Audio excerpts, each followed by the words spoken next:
0, 1. Let's get started.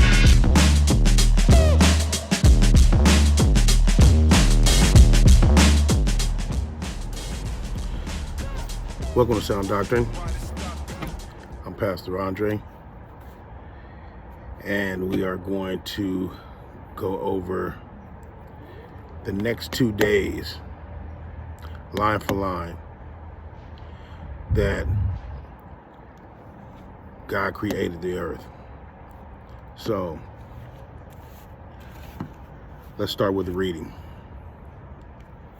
And if you want to follow along, I'm in the New King James, and I am at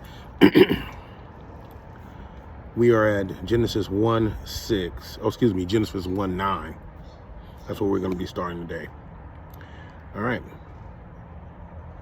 We're going to go from Genesis 1:9 all the way to day number 4, which would be Genesis 20. Genesis 1:20. All right. Then God said, "Let the waters under the heavens be gathered together unto one place, and let the dry land appear." And it was so. And God called the dry land earth, and the gathering together of the waters he called seas. And God saw that it was good. Then God said, "Let the earth bring forth grass, the herb which yields seed, and the fruit tree that yields fruit according to its kind, whose seed is in itself on the earth." And it was so. And the earth brought forth grass, the herb which yields seed according to its kind, and the earth that which yields fruit, whose seed is in itself according to its kind. And God saw that it was good. So the evening and the morning were the third day. Then God said, "Let there be lights in the firmament of the heavens, to divide the day from the night, and let them be for signs and seasons, and for days and years. And let them be for lights in the firmament of the heavens, to give light on the earth." And it was so.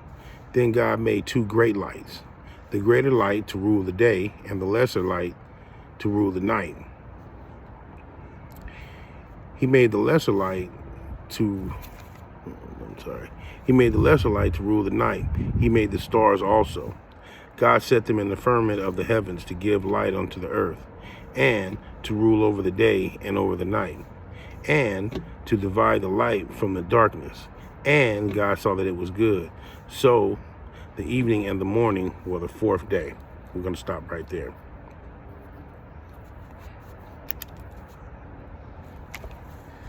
Let's start off by noticing one thing, that everything was in continuous succession. Nothing ever just stopped and waited. Everything flowed completely through. This happened, and this happened, and that happened, and this happened, and this is how God does what he does. This is his everlasting word, which was Jesus Christ, who created all things. We still understand the Godhead, but we'll get more into that a little more down the line. The Godhead is a whole nother understanding, but there is the Father, the Son, and the Holy Spirit, which make up the Godhead. So let's start with the first line, which is going to be Genesis 1:9. Then God said, "Let the waters under the heavens be gathered together unto one place, and let the dry land appear." And it was so. So he said, "Let the waters under the heaven be gathered together." That is the waters on this earth. The earth was full of water. Not saying that there weren't parts of land poking out here, or parts of land that may have been a little dry at the time, but the earth was, I would say, from my opinion, 95% water. God wanted to separate those waters to give it land, to give the earth regions, give it contour, give it understanding. Right? There has to be dry parts. It just can't all be wet parts. There has to be understanding. There has to be balance. And that's what God did. He balances. So God is balance. God is timing. Yahweh is timing. Yahweh is balance. I know some people have an issue with that name Yahweh. But we'll get into that another time as well. So, moving forward. And God called the dry land earth. At that time, God named it. And the gathering together of the waters he called seas. Now, the word in Hebrew for water is megim. And God called the land earth. He gathered together. And the word for in Hebrew for earth is edits. Right? So on edits. But notice here, once again, as I was saying, everything is in succession. Then God said, let there be waters under the heavens be gathered together into one place, and let the dry land appear. And it was so. And right here on 10, right, on Genesis 1:10, we start off with an and. And is first. And God called the dry land earth. And the gathering together of the waters he called seas. He named those two things for us. And whatever angelic language they may have been speaking at that time, it could have been English, it could have been Hebrew, it could have been Aramaic, it could have been either one. Basically, that's what God is about. Is about full understanding and continuation, moving forward. Once again, and God saw that it was good. Then God said, let the earth bring forth grass, the herb that yields seed. Herb that yields seed. The herbs will heal us, the herb that yields seed. And the fruit tree that yields fruit according to its kind, whose seed is in itself. Now, let's stop right there. Well, let's read on for a second, then we'll stop and go back. Whose seed is in itself on the earth, and it was so. Now, let's speak allegorically, because we understand that the Bible is 100% code. It's 100% code. You have to break the code. And then once you break the code, you're going to break the code that broke the code. So you're going to continue. Once again, this is a lifelong project. This is not something you are going to figure out and find out in 6 months, a year, 6 years, 60 years. It's going to take a lifetime. And at the end of your lifetime, you're still not going to know it all. You may know a lot, but you're not going to know it all. There's always another avenue, or rabbit hole, as they like to call it. So, if we speak allegorically, we are the trees who yield a seed within itself. And the herb is our woman, who yields a seed within herself, or yields the fruit within itself, and the seed is within us. And when the fruit and the seed come together and is watered correctly, then we produce life. That's what happens. That is allegorical. That is an allegorical sense of understanding how the Bible is. Now, what you may read and you may get out of that may be a whole different thing, because God is going to touch each and every one of us his own way. He's going to speak to you your way. He's going to speak to me my way. He's going to speak to me, to each and every person individually and differently. So your relationship with God has nothing to do with anybody else. It has only to do with you and the Father. That's it. So keep that in mind as you continue to read and study this Bible. And when you read this Bible, don't read this Bible as if it's a novel, because it's not a novel. It's not a regular book. This Bible is to be studied. This is a study tool. This is for you to learn. This is exactly what Jesus told, or Yeshua, or however you want to pronounce it, told the 12 apostles how to have understanding of his words and the allegories and the things that he was telling those people one-on-one. And the reason why he would not talk straight to regular people who are not chosen by the Father. There's a calling that comes to this, and once you get that calling, you receive it, you will constantly be in this book. You will constantly be seeking for the knowledge. You'll be seeking for the truth, and the truth is what we're seeking for. And the truth is going to take us down so many different avenues.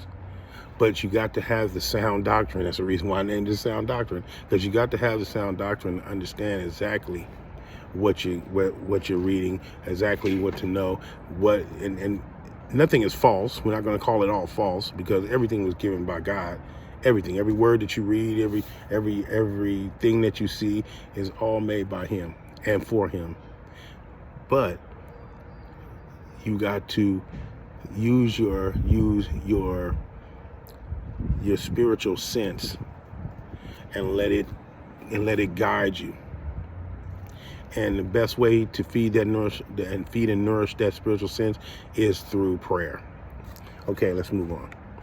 And the earth brought forth grass, the herb which yields seed according to its kind, and the tree which yields fruit, whose seed is in itself according to its kind. According to its kind, what kind like that? What is the grass? So if we got the herb and we got the tree, and both of those are yielding seed, and we also got the grass, allegorically, we're speaking about what? Children. Correct. Right? It's like the sun, the moon, and the stars. This is what it is. And God saw that it was good. So the evening and the morning were the third day. This is what he created on the third day. He created trees and grass. Right? Fourth day. Then God said, let there be lights in the firmament of heaven to divide the day from the night, and let them be for signs and seasons and for days and years. So let's get a full understanding of what the sun and the moon is exactly for. Now you got the bigger light, which is the sun, to rule over the day, the lesser light to rule over the night, right? And then he divided the day from the night, and let them be for signs and seasons and for days and for years. So you have to understand that these are what these are for. This is for the timing of the earth, because God is all about timing, right? So this is all about the timing. Everything is on its own time. So we have 365 days in a year. We have 52 weeks in a year, right? We got so many hours in a day, which is 24 hours in a day, right? So everything is about timing. And this is what the sun and the moon is for the timing, for you to understand when things should bloom, when things should go. This is how the seed grows, in its own timing, in God's timing. This seed grows better at night on this time, and then during the day it blooms and it gets nourished by the energy. God is about timing. So that is exactly what the moon, the sun, and the stars are for. It's for timing. Don't get it twisted, because a lot of people get it twisted and they go to praising the sun and they go to praising the moon. Those are not heavenly bodies. Those are instruments for timing, for time. Okay? Also, and let them be for lights in the firmament of the heavens to give light on the earth. And it was so. Then God made two great lights, the greater light to rule the day and the lesser light to rule the night. He made the stars also. Now, greater light, lesser day, we already talked about that. Greater light to rule the day, lesser light to rule the night. And now he also made stars. Mm-hmm. What is our stars for? That stars are the cosmos. Those are the heavenly bodies. Those are the heavenly bodies that we know of now, that we call constellation. Those constellations are also as part of God's timing. God's timing is also in constellations. Constellation of certain groups of stars, and the constellation of how far certain stars, like you follow the North Star to find direction. That is timing. That is direction. That's exactly what the constellation is for. And so he also made stars. God set them in the firmament of the heavens to give light on the earth, and to rule over the day and over the night, and to divide the light from the darkness. Divide the light from the darkness. Now let's go allegorical once again and take a look. If we are in light, we are enlightened, we are receiving knowledge, wisdom, understanding. If we are in darkness, right? Darkness means that we are devoid of knowledge, wisdom, and understanding. To be in the dark is a person who is not receiving this word, who is not following God, who is not following the word of God to the way that God has presented the word to us. Right? That is a person in darkness. He can't see. That doesn't mean that your eyes are closed and you're blind and you can't, you're just going to bump into everything. You're going to bump into things because your mind is not open. Your mind is closed. Right? You want your mind to be open. If you want to open your mind, then you get into the word, and you get into the literature, and you get into the scripture that God has given us for understanding, so that we can follow that God, and you follow that path, and you follow it wherever it may take you, and you don't ask any questions. You just keep going.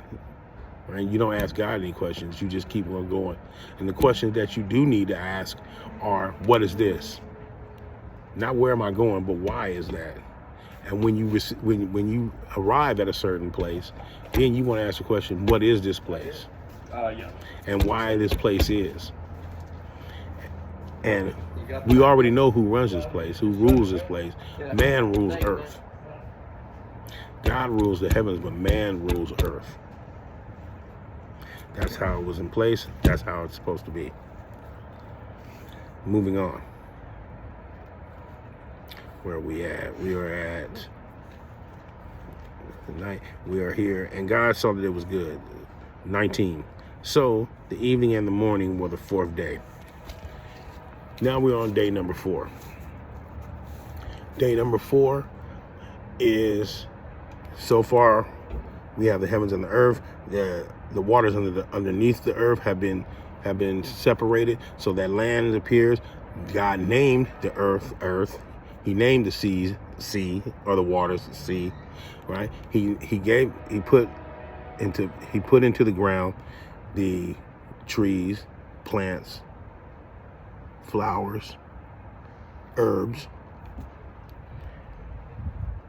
Also, he created the day and the night,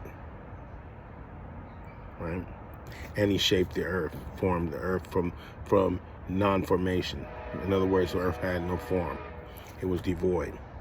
He made it not so. These are the things that are leading up to the 5th day. So life was being created on the third day. Correct. Life was being created on the 3rd day. That life was in the form of plants and seeds and herbs and grass, which allegorically is man, woman, and child. So what I want you to do is I want you to go and study a few things. I want you to go and study the sun. Study how large the sun is, how far the sun is from us, right? Study the moon, how large the moon is, the circumference of the moon and the sun, and how far the moon is from us. I also want you to get a bit of an understanding about light and how fast it moves, and where kind of a little bit about how it works, right? I want you to get a little bit of understanding about light particles. Like I told you in the beginning, studying this Bible, you're going to become a scientist, a wordologist. You're going to become, even if that's even a word, right? A linguist. You're going to learn different languages. You are going to learn how to. You're going to be a bit of a psychiatrist. You're going to be a little bit of everything. A little bit of a mathematician. You're going to have to understand all of these things. You're going to decode this Bible. And once we decode this word, right, then we're going to decode the word that the Bible gives us after we decode it. Okay? I want to thank you for joining me. And I will see you in the next episode. God bless you.